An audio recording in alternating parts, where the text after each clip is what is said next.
Let's talk postpartum.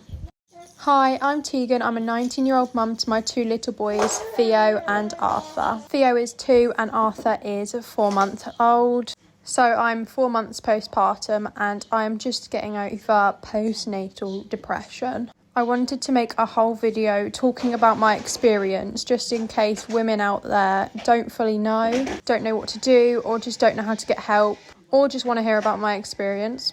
So grab a coffee and watch me clean whilst I talk about my experience with postnatal depression. My depression started almost instantly, and over a few days it just progressively kept getting worse. I felt it literally minutes after having my son. After giving birth to my son, it came to the first night and we were in hospital for that first night. And when it came to it, my anxiety was way too bad. I was panicking. I got so super overwhelmed. I really did not want to be alone with my baby. And I begged my boyfriend to let me come home. In the end, the doctors thought it would be the best to just let me discharge myself.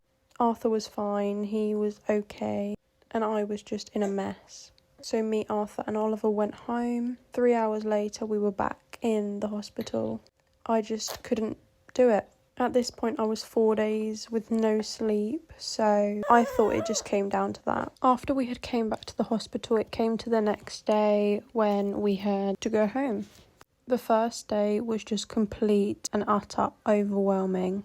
I was so tired and there was 2 little boys to look after. It was Theo's birthday. Obviously, I had just given birth and it was all just too much.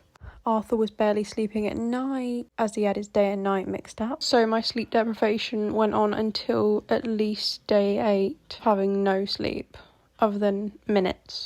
Each day I just felt myself progressively getting worse, not wanting to eat, shower, brush my teeth, or do anything. I found it hard to carry my toddler. I found it hard to pick him up.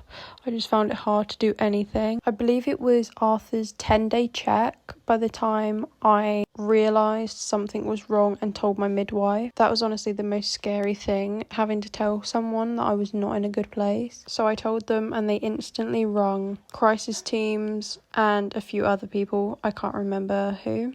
They instantly started coming to see me every day, and the perinatal mental health team also were in touch, and I was put with the mother and baby unit.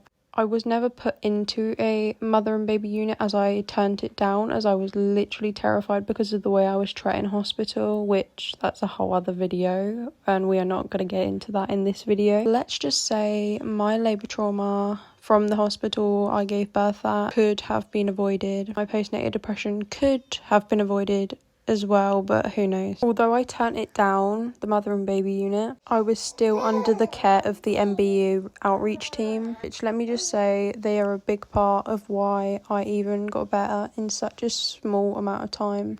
Well, I can't say better, but I have gotten a lot better than I was. I may now be on antidepressants, but that is such a huge part as to why I am how I am now, and I'm not completely at the bottom.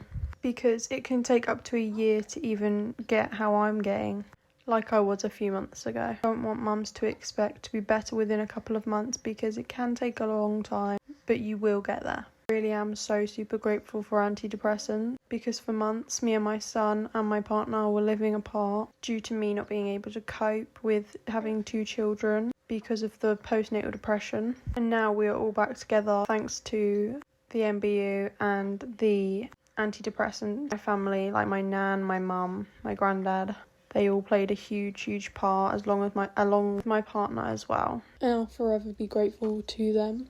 On a slightly brighter note, we are finally getting into that routine we should have got into months ago, and Arthur has now completely just slot into our little family. I couldn't even imagine not having him. If you're currently struggling with feeling down or anything and you're worried, please do reach out. Because I know it's scary, I was absolutely terrified, but it is so worth it in the end because you will get better so much faster with the help that you need.